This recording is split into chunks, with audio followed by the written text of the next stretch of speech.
হালকা দুধটা দিয়ে ম্যাসেজ করবো। তারপর আমি ক্লিনজার দিয়ে আমি পাটা ম্যাসেজ করে নেব। হ্যাঁ, এভাবে গরম জলে উঠে তারপরে ম্যাসেজ করে নেব।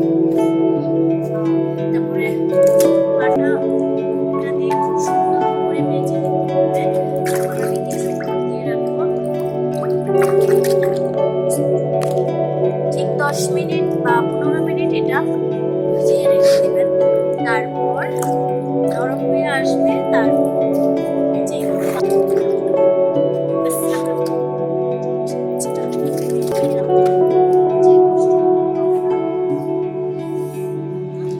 তারপর এটা আমি